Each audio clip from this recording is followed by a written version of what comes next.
A strange thing is happening in modern society. The people who look wealthy are often under enormous financial pressure, and the people who look ordinary sometimes possess extraordinary freedom. The luxury car, the designer clothes, the giant house, these have become symbols of success. But what if many of those symbols are actually signs of something else? What if the person attracting the most attention is secretly struggling the most? And what if the person nobody notices has quietly won the game? Today we're diving into one of the most misunderstood psychological phenomena in modern life. Why genuinely wealthy people often go out of their way to look ordinary. Not because they can't afford more, not because they lack ambition, but because they understand something about human psychology that most people never discover. And once you see it, you'll never look at success the same way again. Most people believe wealth changes behavior. In reality, behavior often determines wealth. That distinction brings us to a man who became one of the most famous investors in human history. Yet almost nobody would recognize him if he walked past them on the street. Warren Buffett became a billionaire many times over, then a multi-billionaire, then one of the richest individuals on earth. Yet something strange happened. He never seemed interested in proving it. For decades, Buffett continued living in the same house he purchased in 1958 in Omaha, Nebraska, a house that cost around $31,500. As his fortune exploded into the tens and then hundreds of billions, he could have purchased palaces across the world without noticing the expense. He didn't.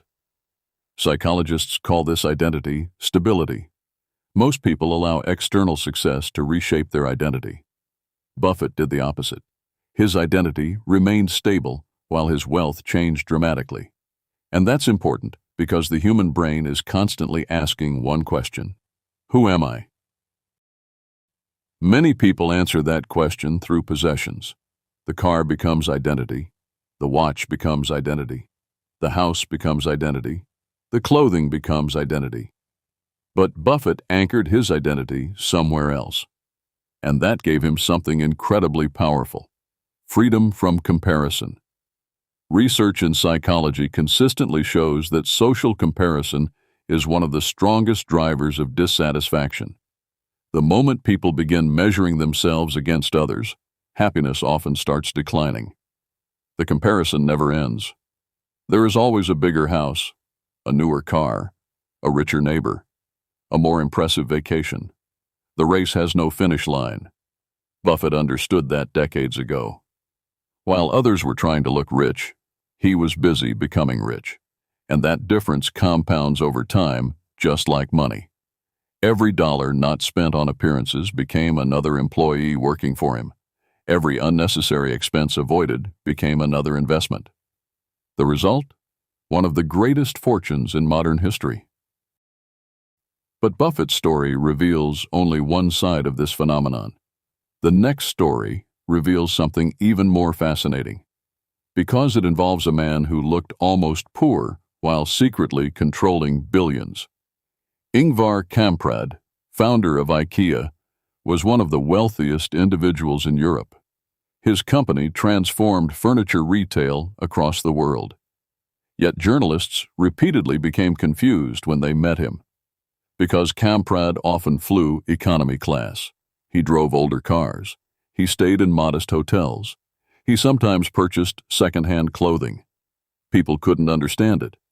Why would someone worth billions behave this way? The answer lies in a psychological principle called delayed gratification. One of the most important discoveries in behavioral psychology is that people who can delay rewards often achieve dramatically better outcomes over time. Children who can resist one marshmallow now to receive two later tend to perform better across many areas of life. The ability to sacrifice short-term pleasure for long-term benefit changes everything. Kamprad built his entire life around this principle. But something deeper was happening. He understood a truth most people resist.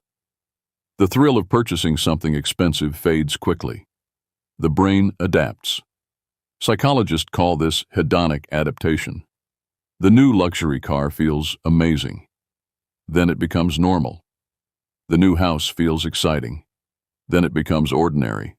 The expensive watch creates excitement. Then it becomes just another object. The emotional high fades. The financial cost remains. That mismatch traps millions of people. They chase temporary emotional rewards using permanent financial commitments. Camprad refused to play that game. He focused on value instead of appearance, function instead of status, freedom instead of performance. And that mindset helped build one of the largest fortunes in business history. At this point, I would genuinely love to hear your perspective. If you suddenly doubled your income tomorrow, would you upgrade your lifestyle immediately? Or would you keep living the same way and invest the difference? There is no right or wrong answer. Share your thoughts in the comments. Some of the most insightful discussions happen when people explain why they made their choice. Now, let's move to a story that shocked financial researchers because it exposed one of the biggest myths about wealth, and it happened right under everyone's noses. For years, researchers studied self-made millionaires across America. They expected luxury. They expected mansions. They expected extravagant lifestyles. Instead, they discovered something surprising. Many millionaires were living in ordinary neighborhoods, driving used vehicles, shopping carefully, avoiding unnecessary status purchases. The findings became famous through the work of Thomas J. Stanley. What shocked researchers wasn't how much money these people earned. It was how little they cared about looking rich. One millionaire drove an old pickup truck. Another wore inexpensive clothing.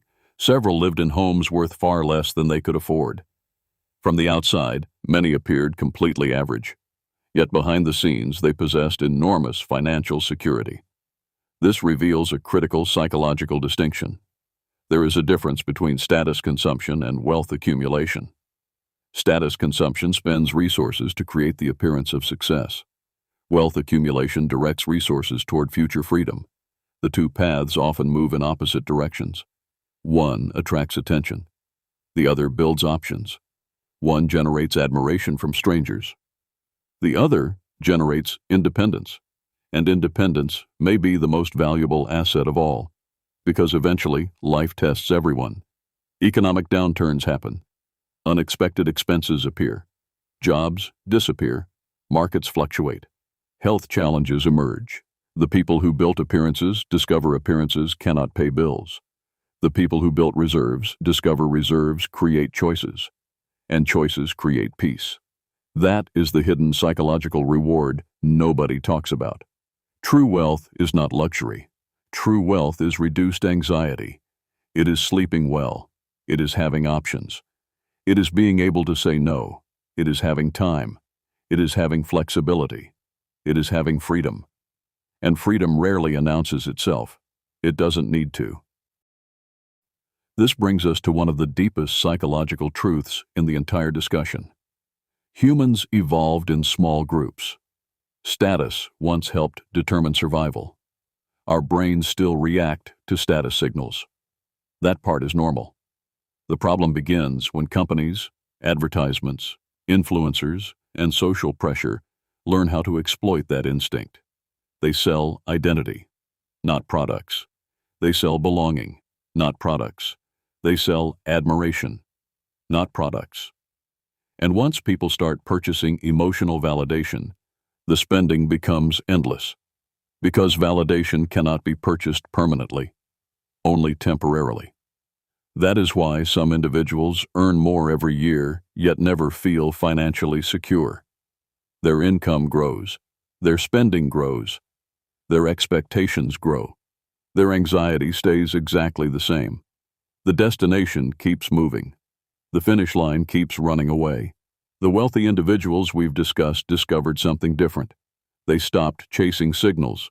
They started building substance, and substance compounds. Slowly, quietly, almost invisibly. Until one day the difference becomes enormous.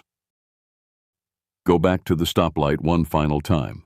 The luxury SUV, the older Honda. Side by side. One may genuinely belong to a wealthy person. The other may as well. But appearances alone reveal almost nothing. Because wealth and spending are not synonyms. One is what you keep. The other is what you display. One creates options. The other creates impressions. One grows silently. The other demands attention. And throughout history, the people who achieved lasting financial freedom understood something many never learn. The purpose of money was never to impress strangers. The purpose of money was to create a life where your decisions belong to you. That is why genuine wealth is often difficult to spot. It doesn't need an audience. It doesn't need applause. And it certainly doesn't need permission. The people who truly understand the game are rarely trying to look rich. They're too busy becoming free. What happens when someone suddenly realizes they can no longer control you? The manipulation stops working. The pressure loses its power. And for the first time, they are forced to face the one thing they never expected: your independence. The psychological shift behind this moment is fascinating, and it reveals how control is created, maintained, and ultimately broken. The video appearing on your screen now is titled, "How to Make Someone Realize They Can't Control You." Watch it now, and don't forget to like the video and subscribe to the channel